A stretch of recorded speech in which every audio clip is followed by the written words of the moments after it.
interest of time, we're going to make a start. So for those that haven't got lunch, please feel free. This is pretty chill, so go and help yourself to anything if you're late arriving, etc. Okay, we're going to record the session purely because there was a lot of people that wanted to come that couldn't because we're fully booked. And we're going to share this after. Obviously, we want to make sure that multiple people across the organisation get to hear the amazing presentation of the speakers today. So I'm going to take it that everyone's happy for me to share that. If not, please come and see me after or make yourself known. We have got the cameras on, which means when we do the Q&A, which is going to be a little bit later on, the camera might sort of zoom into you when you ask a question and zoom away. It's like this intelligent system that we haven't really used yet. So today's the test. So just be aware of that. So if you do ask a question, you're going to be on the camera. Other than that, I think we'll get started. Okay. So thank you everybody for taking the time out to come today. This is our first of many Lunch and Learn, and this is around a community close to, well, my heart particularly, as I'm from that various backgrounds in Gypsy Roma Traveller community. And I know that we've had a lot of Gypsy Roma Traveller communities through our doors as well, and we've supported them in the community. So this is a very, very keen topic for today. I'm sure there's going to be lots of questions for our speakers after. I'd like to introduce you to Kasha and Martin. Hi guys. So Kasha is public health? Yes. Yeah, so public health and Gypsy Roma Traveller lead, aren't you? Well, coordinator of the project. Okay, and she does some fabulous work in the community, basically that engagement side of Gypsy Roma Traveller communities. And Martin? Yeah, I'm not an Irish gear traveller, yeah. Born and bred, Gravesend, which I've only just noticed, yeah, because I don't know why I thought you was from Brighton because you kept talking about it. But yeah, no, I just love Brighton, yeah. Up by Noel's Calf. Every weekend, yeah, up by Noel's Calf, that's where it is, for those in Gravesend, up by Noel's Calf. So, yes, we've got some fabulous presentations for you. So I'm going to shut up. I'm going to hand over to Kasha. Please hold your questions or comments or views. We're going to get through the presentations and you'll have a big opportunity at the end to be able to engage with our speakers and ask any questions that you've got. Okay? Over to you, Kasha. Thank you. You will guess that I'm not from UK because I have got an accent. So I was born in Poland and I came to UK 35 years ago. When I came to UK, I didn't speak a word of English. And it was very difficult to navigate, obviously, if you're not an English speaker. I lived in London, I lived in Africa, then I moved to West Yorkshire when I did my first degree in international relations and security studies, and I got involved in a project that was in 2000 around asylum seekers from Poland, mainly Roma people. So that was my kind of first contact with people who were Roma. I'm not Roma, I'm ethnically Polish, but I was fascinated about the stories and I get involved in many projects ever since. I never worked with Romani gypsies and Irish travelers. All my work for the last 25 years was around Roma people. Also because I could speak Slovak, Russian language. So when there were people coming here, obviously it was easy for me to communicate with them. I moved to Kent about 15 years ago and I started working in Eastern European project around facilitating access to employment, education and health, again for Roma migrants from the Eastern Europe. Because at that time, Bulgaria and Romania accessed the EU, and obviously there was a need to help these people. And I worked for KCC for about 8 years, and then I decided to do my master's because I was interested in diversity and inclusion, and I always felt that diversity and inclusion doesn't really work in institutions, and I wanted to find out what is about diversity and inclusion that doesn't really work in places where, you know, we have got diverse workforce. So I completed my master's in King's College last year. At that time, I have to stop working for KCC because my masters were over 2 years. And then I saw advertisement for the project coordinator for public health and KCC. And because I loved working for KCC, I think it's a great organization. I applied and I got the job. So that was in November last year. So I'm here. The project initially was for funded for a year. So I could have finished this November, but I was offered a permanent position, which I feel really, really grateful and happy about that, because you can imagine in a year, you cannot do really much in a project like that. So the project is around access to health. So in 2023, Kent County Council have initiated health needs assessment around Gypsy, Roma and travelers. Now, notice that I don't use the abbreviation GRT, and I do this in purpose because we try to avoid actually to do the abbreviation GRT, because this population of Roma, Romani, Gypsies and Irish travelers are three distinctive different groups of people. There will be similarity amongst them, but we shouldn't be treating them the same. And I think we now need to start looking in more tailored approach to each group, because each group is very different. And throughout this, when I start my project, I was thinking how I'm gonna actually make the inequalities to disappear. You know, I thought many projects happen. I've been involved in many projects which died after funding died. And I was thinking the power is actually in representation. And I say that because being a Polish person living in UK, I have been discriminated. So I look white, but when I start speaking, people look at me in a different way, some people. And it happened to me in Kent. I lived prior to that in London and West Yorkshire, and I never had any problems. But in Kent, for some reasons, people were looking down at me. That was around Brexit as well, so maybe that's why. And I thought, empowering people is really important, because today I'm sitting and talking to you from the position of a bit of a power, because I'm educated, I have got a job and people can listen to me. So I thought I need to kind of make sure that community is representing this group, and let's listen what they have to say and how we can learn from them. So I started by looking on LinkedIn, finding people who are activists in Kent, looking for stories for people who might be engaged in different projects, and started kind of contacting them. And it was an easy task, because you know, and I know, that these communities don't trust Goja, white person like myself.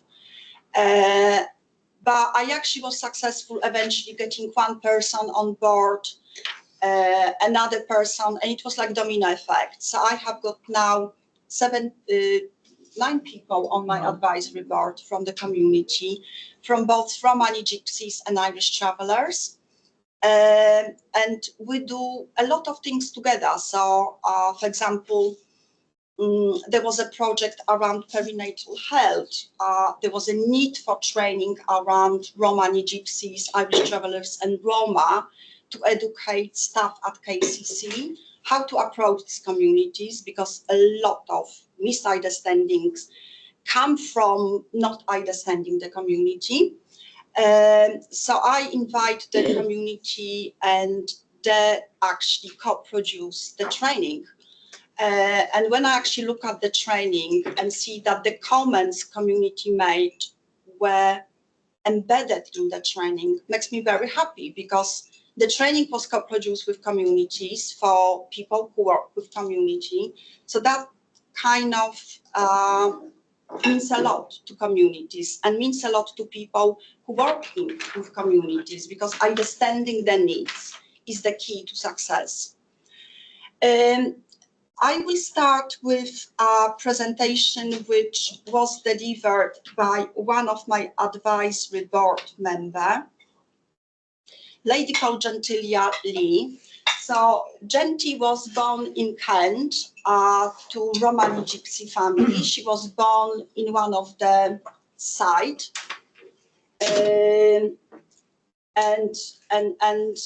she actually wrote a book which was published last year called The Mystery in Being a Gypsy. And I would recommend if you can just write down the title, because if you're working with communities, if you read this book, you can understand the issues and problems this community is facing and why sometimes it's very difficult for us to engage with them. You can buy on Amazon, I think it's £1.60, which is very low price, and all the profit goes to a project which Gypsy and her colleagues are running. It's a project around women representation, Romani Gypsies women. So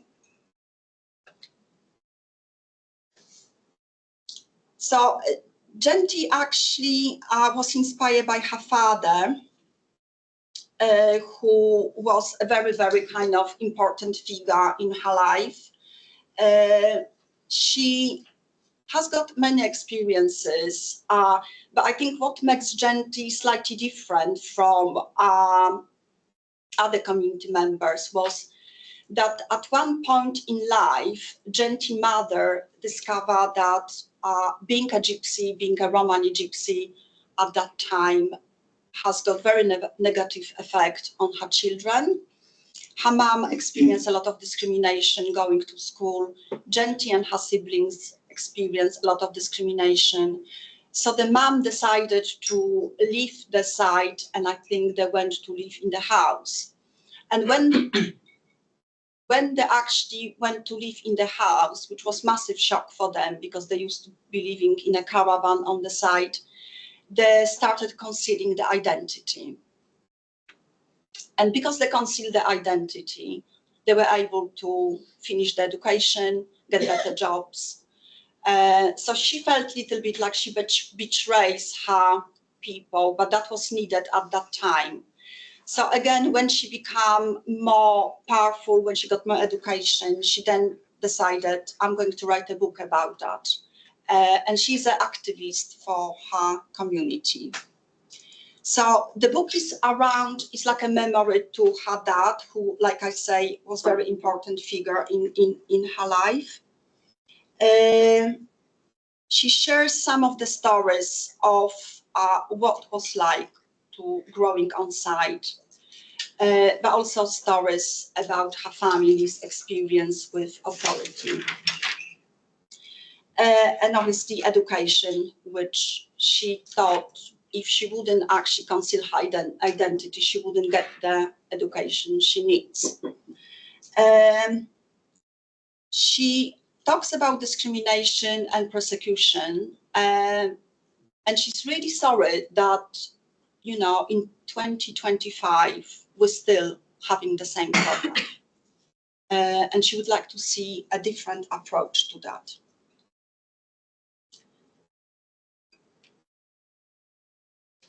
So, she put a bit of a history there, which I will give you a little bit insight in my presentation about where the Romani Gypsies come from. She also put quite important questions around how much intergenerational trauma impacted on the communities. She herself is a mental health practitioner, so she's very close understanding, you know, the trauma of her community. She is quite aware of unconscious and very often conscious bias we have against the Romani Gypsy. She talks about depression and suicide in her community.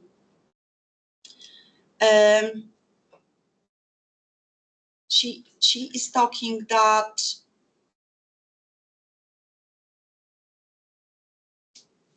she's saying that obviously the ethnicity of Romani gypsies is kind of eroded by law, by different kind of processes and procedures which don't see them as a value people. Someone have say, and I'm gonna quote that person who was actually commenting on her book. They say, the author introduced a rich understanding of why gypsies and travelers are possibly the last ethnicity in which it seems to be openly acceptable to be racist. And she has highlighted the importance of breaking down prejudice for population to live in harmony together. This is almost like a plight of Genty and her people saying, we are the last people which are still being discriminated. And we want you to recognize us as a valid people and give us the chance to be part of the society.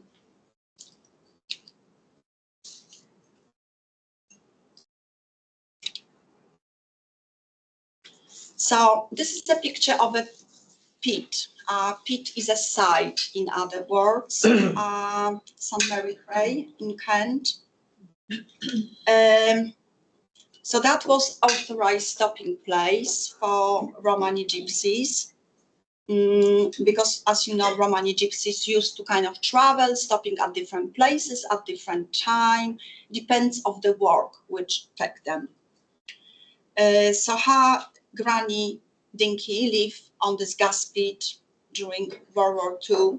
Now you can see the settlement is next to some very big industrial area, okay?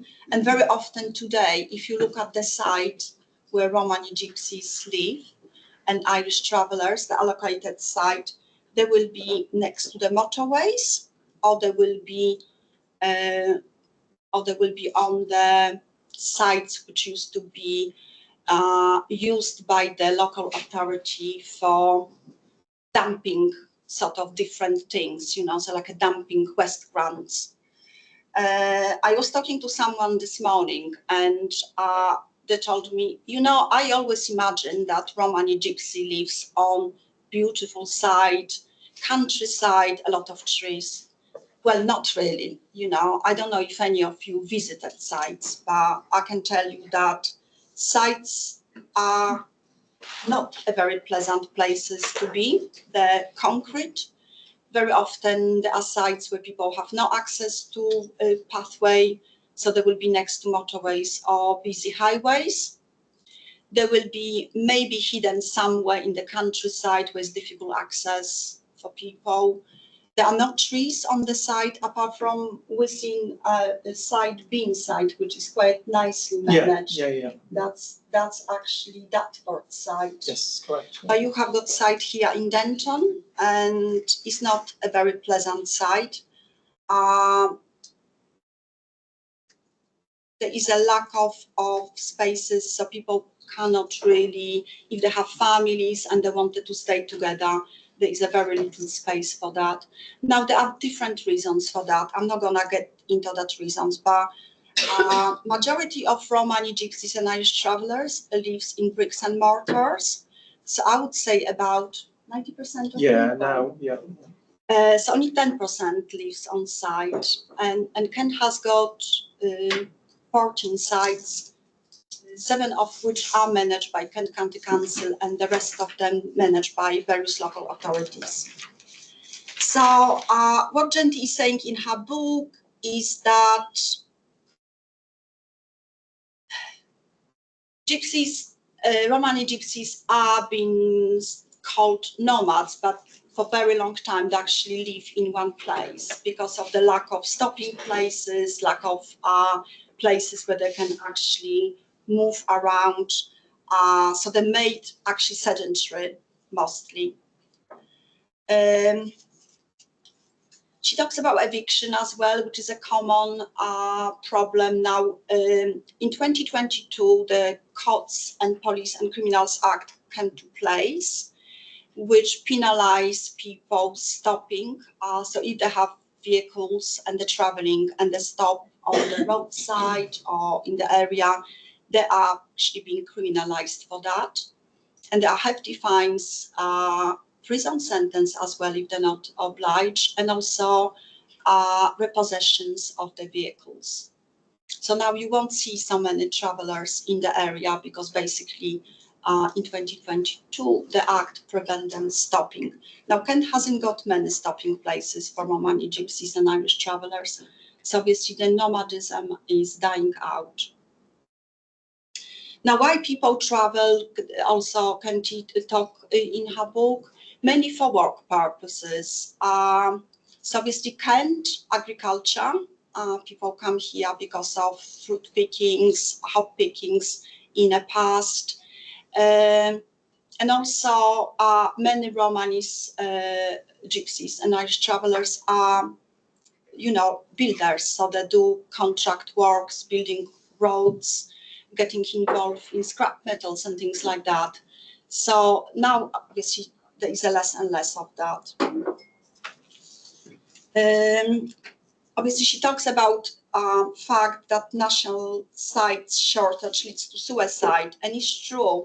The highest percentage of people committing suicide is among Romani gypsies and Irish travelers. There is not data for Romani gypsies and Roma, but there is a data published by Ireland for Irish travelers. Now, 1 in 6, I think, commit suicide from the Irish traveling communities, according to this research. This is a really high percentage of people committing suicide.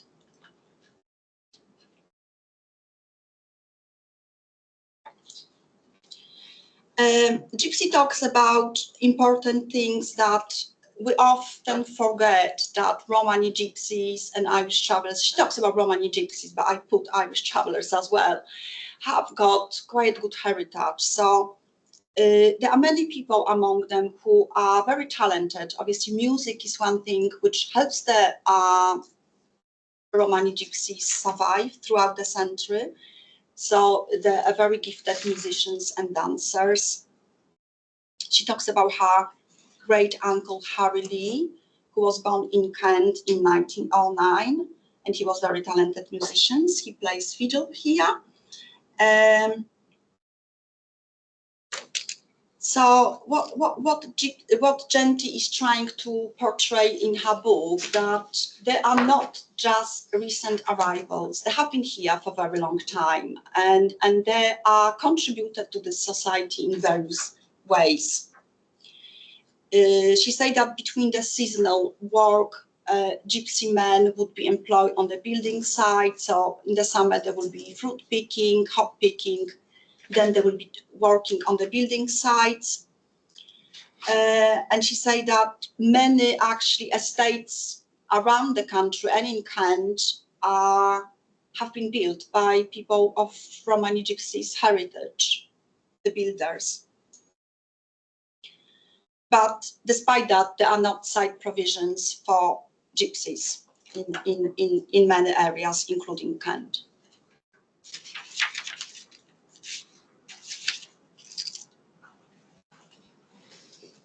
You could see from this presentation, which I'm so sorry, I should have tell you that Genty was going to present to you, but she is unable today because she got some problems with her car.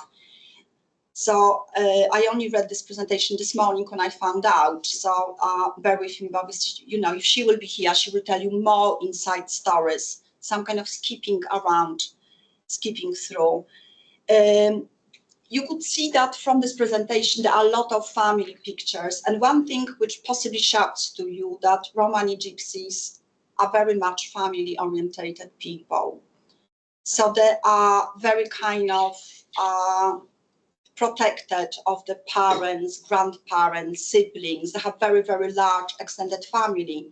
And very often when I go on one side or another side with people from the community which comes with me, they will find out that they're related to someone. So there's always this kind of very kind of interesting conversation going on, that people are being interrelated. And I think they are, because they are small population. and obviously they mingle around the country with different people, and including Kent. So there's always this kind of connection. Genty talks in her book about how it started. So in 1960, there was a Caravan Sites Act introduced first, which prevented kind of Romani gypsies to build sites for themselves. And when you look at applications now in the local authorities, most of the applications for plots have been rejected. So there are not really applications. There are some, but most of them are rejected. There were many historical places which she say there was land owned by Romani gypsies, and they were become illegal, forcing family obviously to leave the sites. This act actually made illegal them.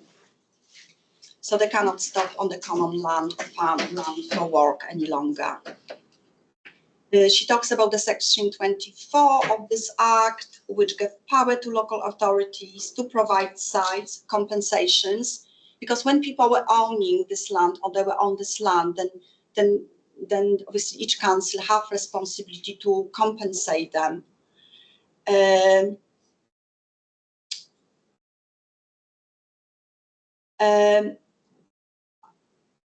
is a very little evidence that happened actually. And obviously the families which rely on horses, because the horses were dragging the wagons, horses were kind of seen as a way of life, of work. It became very difficult to actually have horses because there are not land when they can graze them. Genty believes that this act was actually designed as attacking ethnicity of Romani gypsies and Irish travelers because they're also affected. She talks about something historical, which I will talk in my presentation. So we can move.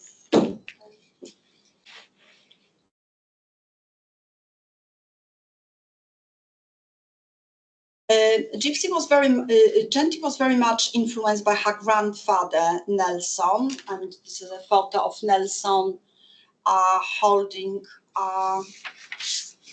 his little sister, which will be a great aunt to Genty. I think what was really important for Genty when she started exploring ideas, issues around gypsy was that she learned quite a lot that empower her. Because we only started talking about Romani gypsies quite recently, about 25 years ago, I think, learning about these communities. And I think for her it was such an eye-opening to learn that they came from a place. So they had the place one time in the history, and they were actually, you know, talented people, got many talents, who were welcoming in different countries, but throughout the centuries they become targeted for being different.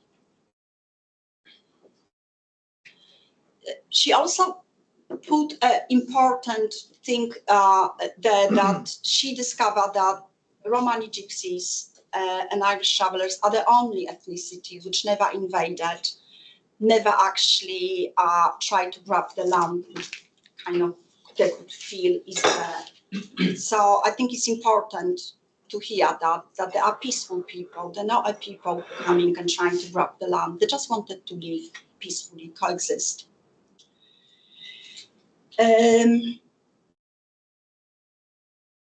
She also said that there is no history of her community to bring any threats, political, religious, or military, to other race, religions, or country. But despite that, they have been classified as unwanted strangers. And what really kind of struck me when I go and talk to people on sites, or when I talk to people at the meetings, they say we're the lowest of the lowest. So it really makes me upset to think that today we have got attitudes to make people feel like that, you know. Especially UK, country with such a strong liberal values and adherence to human rights. So somewhere along the road, we made some mistakes. And I think, you know, as I would say, majority of people who are non-gypsy, non-travelers are actually quite upset about that. But there are some people which still, unfortunately, you know, see Romani gypsies and Irish travelers as subhumans. So, so the book actually is about that survival of the Romani gypsies. She talks about the fact that 50 years ago, Romani gypsies were recognized as an ethnic minority group in UK and gained protection from discrimination under the Race Relation Act and Human Rights Act later on. But they are still, unfortunately, the most discriminated ethnicity in the country. So she talks about also about the feelings. So in 2018, Equality and Human Rights Act Commission survey revealed that more people openly express negative feelings towards, and I used to, as you can see, 44 on top of that list is Gypsy, Roma and travelers. There is discrimination, you know, across the spectrum. So Muslims 22, transgender 16, it might be actually higher now. Gay, lesbian, bisexual people 9%, people age over 4, and disabled people with physical impairment 3%. So it's really sad that, you know, we still have, you know, people who feel discriminated. And she say at the end that the courage to stand against all forms of persecution, discrimination, hatred, and oppression is to connect with collective soul of humanity. And I think in our project, exactly this is what we're doing. We're connecting people who feel marginalized, who feel not included, who feel not valued. And by including them in the project, we're giving them voice and a value. And I believe that everyone should be valued and respected, regardless of where they come from, which ethnicity, gender, religion, sexuality, and so on. So that's why I feel very passionate about this project. Thank you. So that was Genty book. Like, again, I say, just write the title, and if you're interested a little bit more about Romani gypsies living in Kent and in England, please buy that book and read it. It's a good book. Okay. Kasha, sorry, just to say, we've got about 6-7 minutes, because I really want to leave some time at the end for questions, if that's okay. So very quickly, I will just tell you, I already told you about my project. So, so I already told you about how I approach the project. So it's about strengthening representation. So it wasn't easy, but I got people on board now, and we're actually doing a lot of good work. So I mentioned perinatal training. People which actually on board of advisors went through the health champion training, because I think giving people some power through education is really important. And for many people who actually attended the training, that was the first time kind of educational experience when they go on the training and then obviously, you know, pass the training and have got certificates. So Martin was one of our students.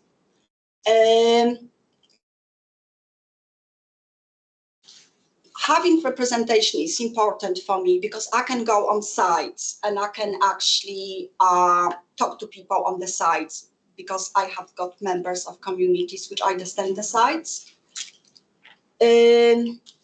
Now, many of you possibly, when I kind of ask people, what do you think about Romani gypsies, Irish travelers, people will say littering, nuisance, problems.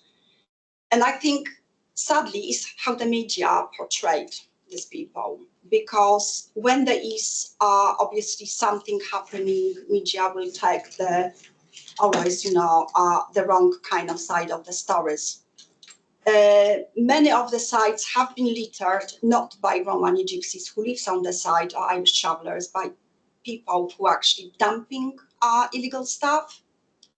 So community wants to live in a nice, clean environment, but very often they are prevented because there are people who are actually dumping things because it's easy access on the fields, dumping stuff on the sites.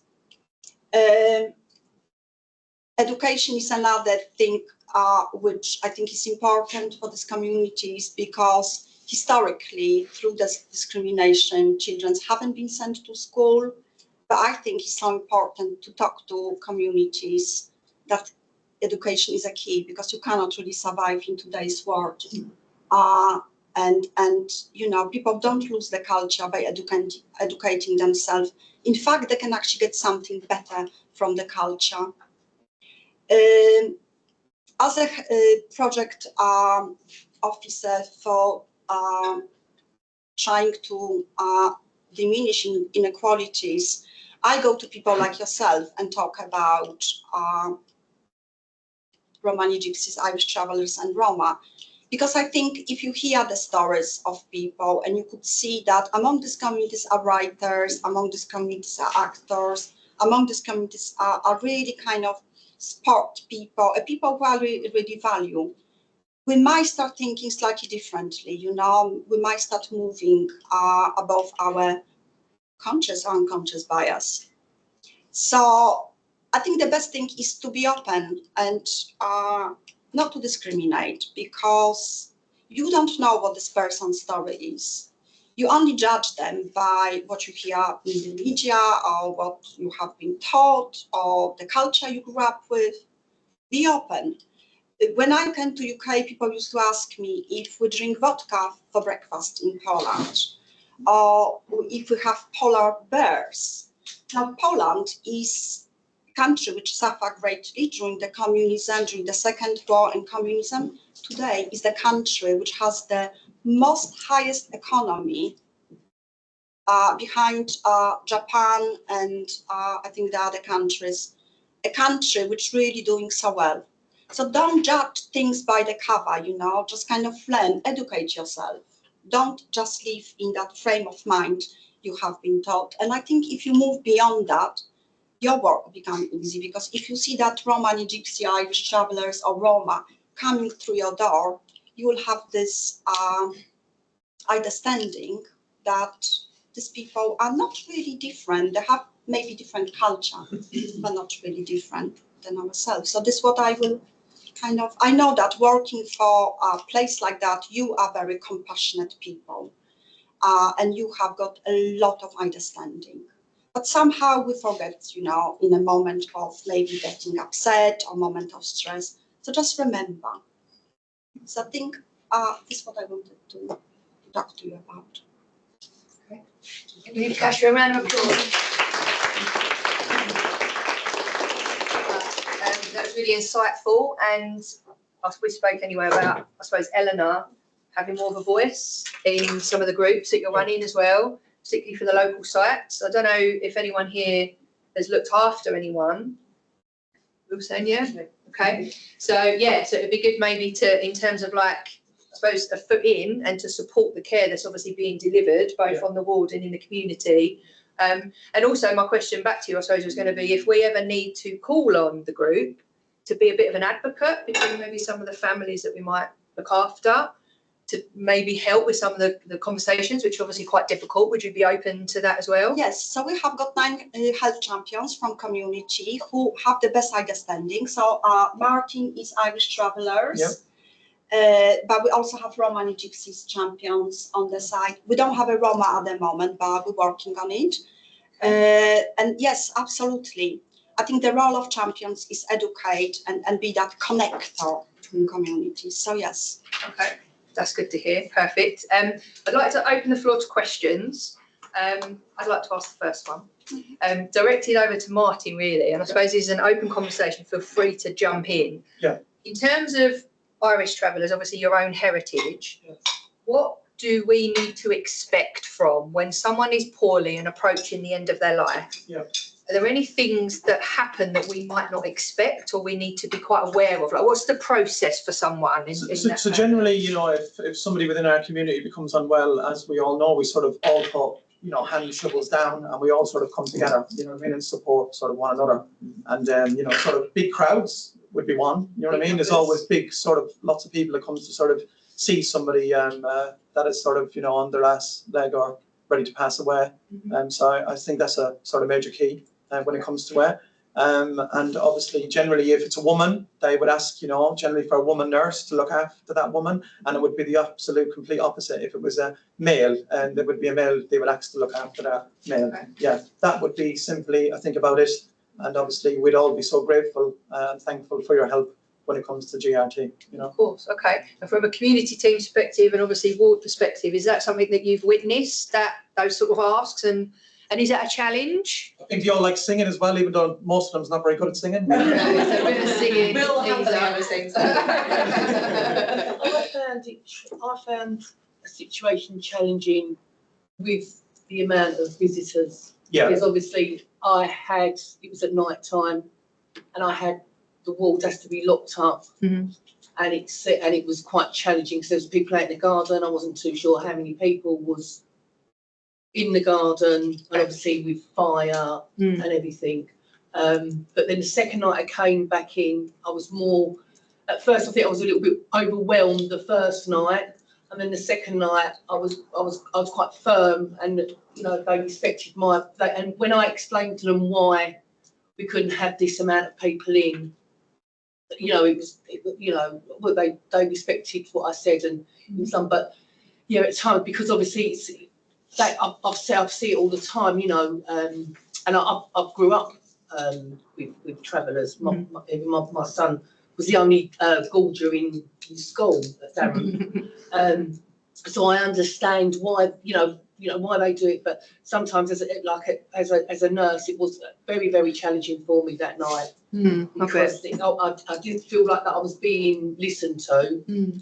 However, I think if I was a lot firmer and just explained to them why. I need to know how many people was in there.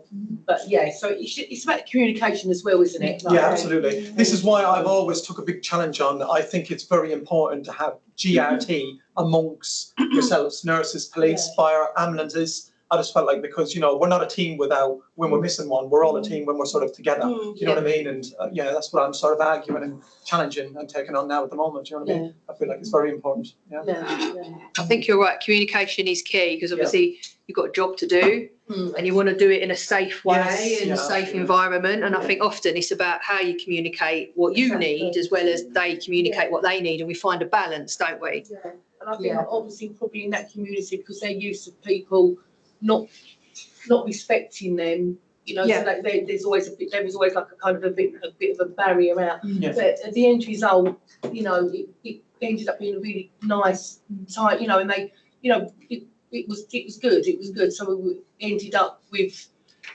people staying outside, like out in the green, and then they were just taking turns coming in. Right. But yeah, so I think it is a lot because they do go through. They just even if they can open their mouth and hear their accent, and people will just think of the worst, really. Yeah, that discrimination's there sort of straight away. You just you judge, don't you? I just think the quicker people sort of understand there's good and bad in every walk of life, I think the better we get on as sort of living in England as all different diverse people. You know what I mean? And that's what I think it is. Understand. And learn, absolutely. I agree. And what about from a community perspective? Like, what's your view on? Obviously, that's a ward perspective. How are things out? I think we're quite lucky because, and please tell me if I'm wrong, first off, every GRT home that I have ever been in, I have never been made to feel more welcome in my Yeah, life. absolutely, yeah. Never been felt more looked after and more pleased to be there with our work, with being able to keep people at home when they're at the end of their life as well.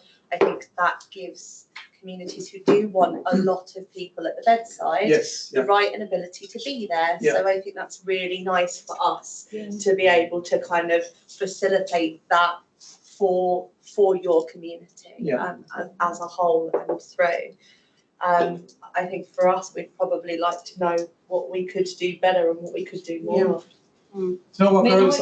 All I'd sit and say, stay being you, because you're amazing. I mean, I would say, coming from dementia care in the community, I've only worked rural community for many years, so I've been to many different types of sites, and actually it makes the job easier when we get to family, because there is that generational family and they're big groups, and nomadic care is they're more willing to learn it, they're more willing to share care. Care is very shared. But I think, with the Eleanor, our assessment's very holistic, so we're looking more what people want, and understanding what the family group want and what the patients themselves want. But actually, from a care point of view, I think it actually makes it easier, especially dementia 24 hours, because it's not something we see everywhere and in every place that we go to. Because it's such a tight-knit community and support.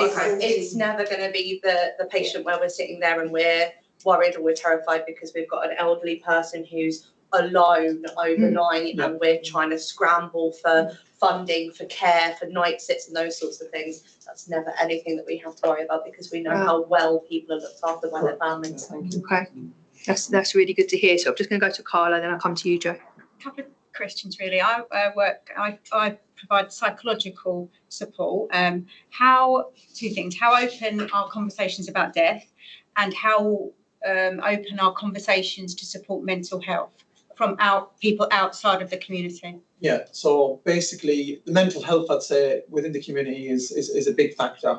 There's a lot of people suffering really bad with mental health. I sort of work for an organisation in Brighton. I take part and do my bit there. It's Traveller Pride, an amazing organisation.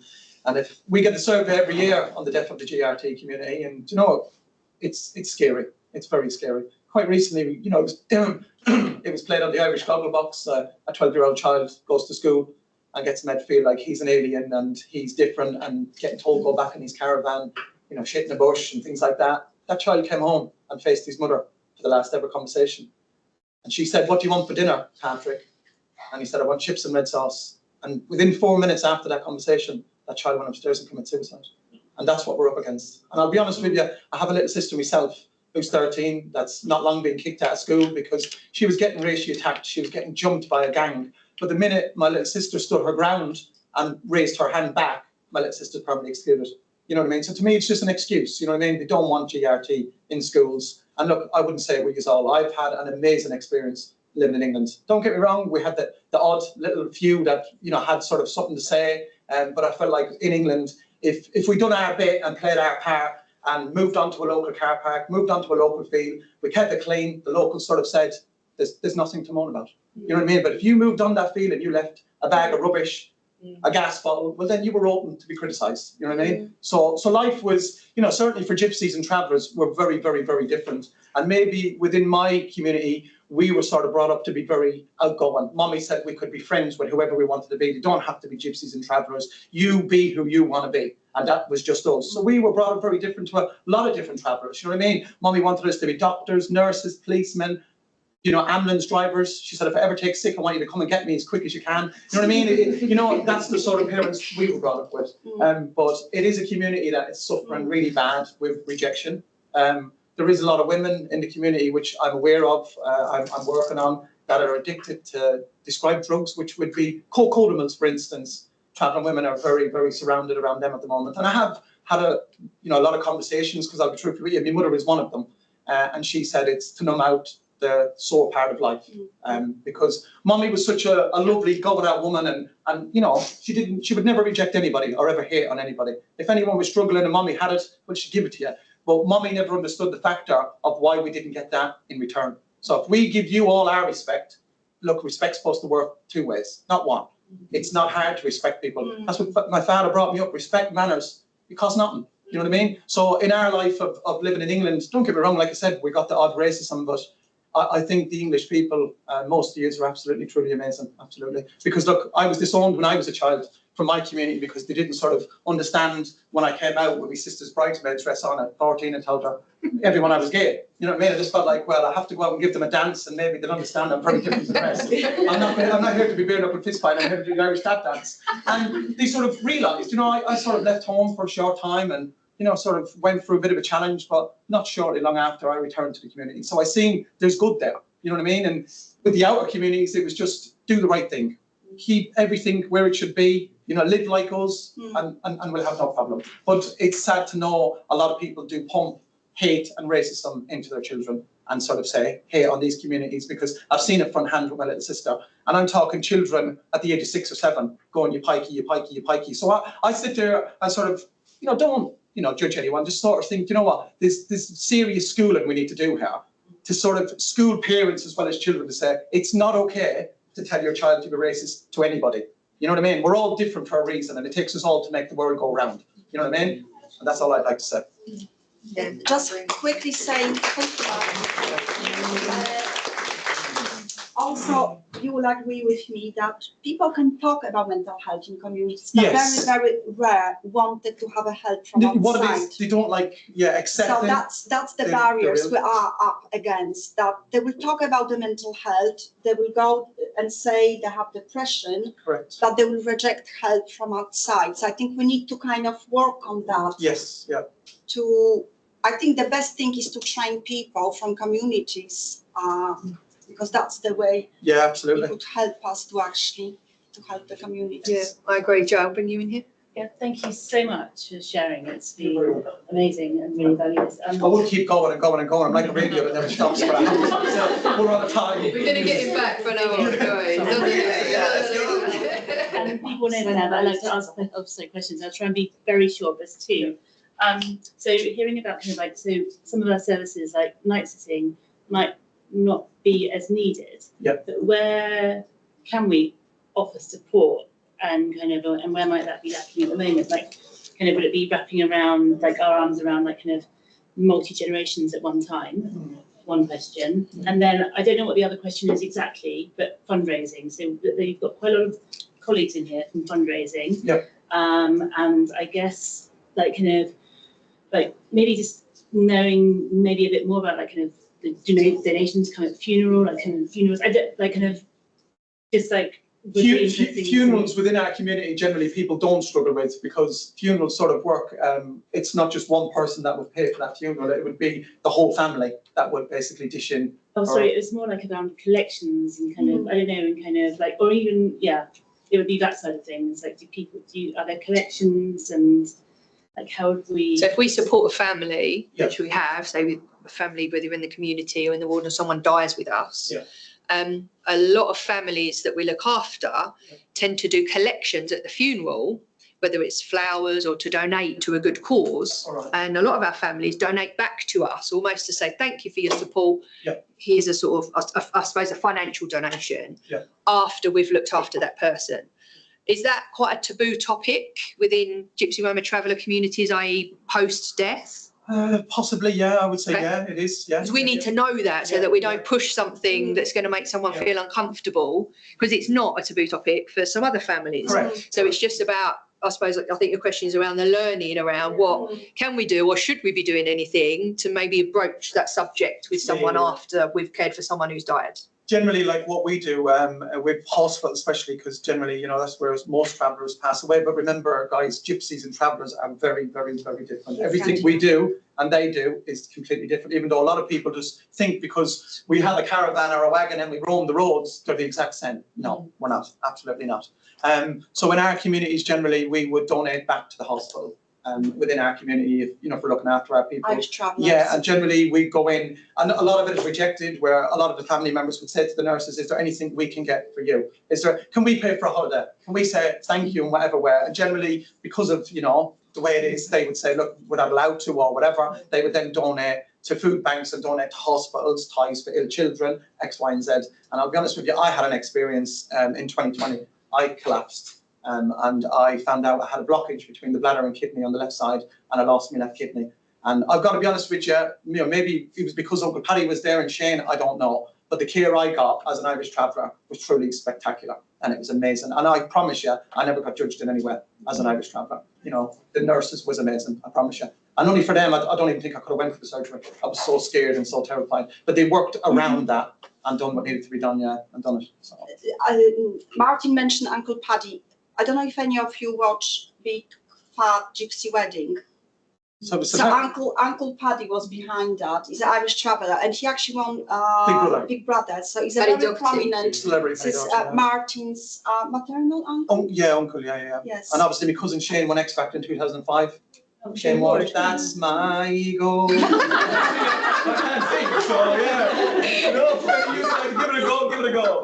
But, yeah, that's the only song I can remember. Yeah. No, I remember I was there at the final stages. I swear to God, yeah. When he said he was doing it, I'll tell you the story, right? So they lived in Clayton, we lived in Openshire. It was 2 big housing estates. And then Shane worked at the Wacky Warehouse, which was a big, dinner pub where there was a play area for the children, and he sung sort of karaoke. And I'll never forget, I walked in there as a young child into that Wacky Warehouse, and Shane was singing, and I thought, oh God, he sounds like an Annie goat. And anyway, I lifted my hand on the desk, and the young girl behind the counter, she was looking at Shane, and she was proper intrigued, but obviously she'd seen something I didn't. Because you never look at your own family and assume they can sing. And he was singing anyway. I don't know if it was Girls Aloud or I don't know what he was singing anyway, but he definitely didn't sound good.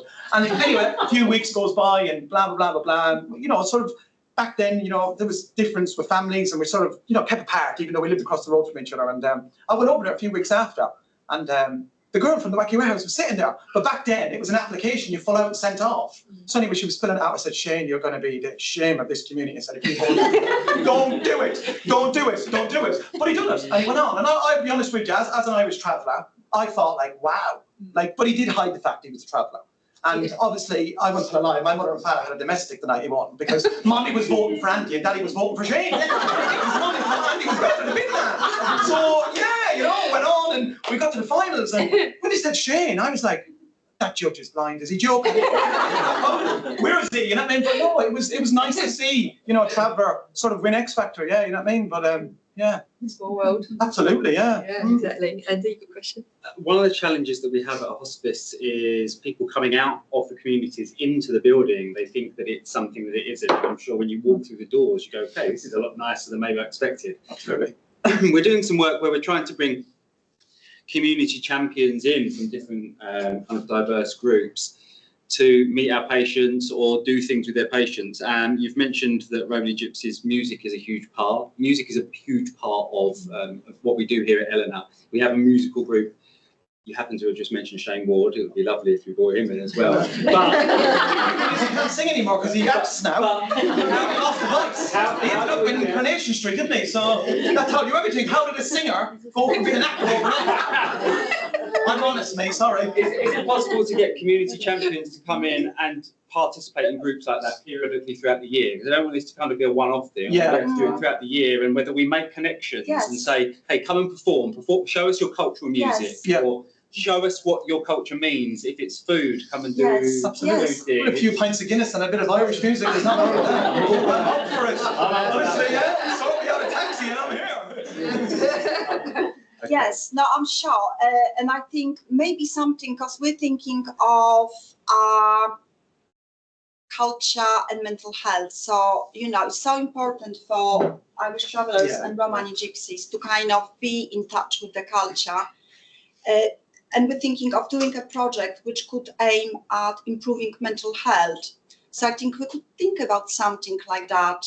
For example, you see Martin is an excellent storyteller. I think it will be lovely to bring him, and he can talk about the traditions and the way of life, because it is fascinating. Yeah. And every time I am with Martin, I learn something new. So we definitely can explore that. Like there's no lying, and I do see things getting better. You know, with having amazing organisations, people sort of changing their mind, but obviously, you know, I don't know if it's a topic I should touch on, but a lot of the sites in Kent, it's really sad, is unoccupied by non-gypsy, non-traveller.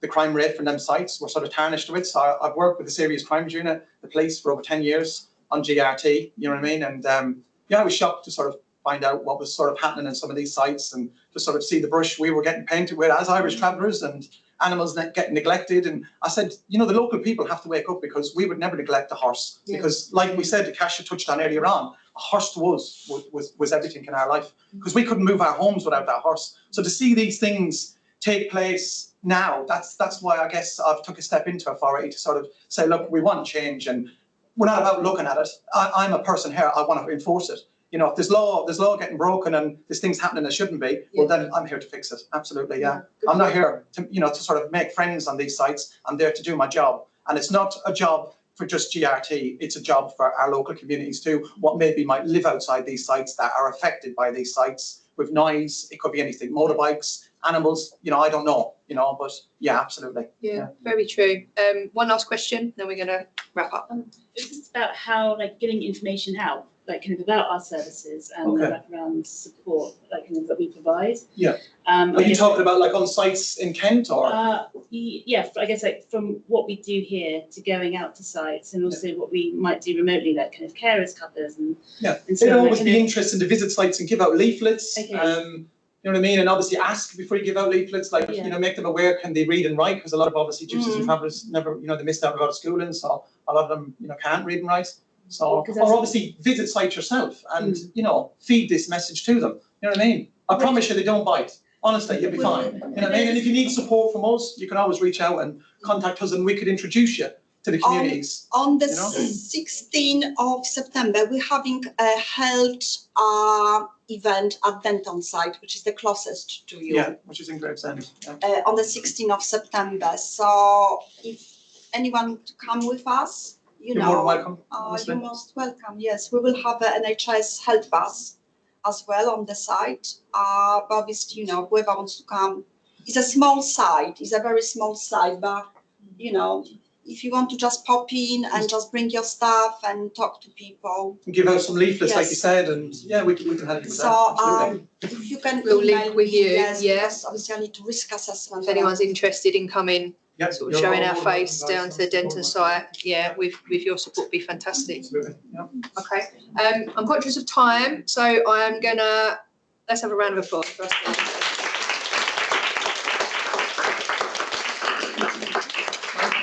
Thank you so much for taking time out your day to come and chat to us. So we have recorded this. This will be distributed round. If there are any further questions, or anyone's interested in sort of, I suppose, taking the relationship a little bit further in terms of working, you know, with Kasha or Martin around being community champions, and any questions that we might have either from a patient perspective or workforce perspective, please do let Danita or I know, and we can obviously tie up all of that electronically via email, get Teams meetings set up, etc.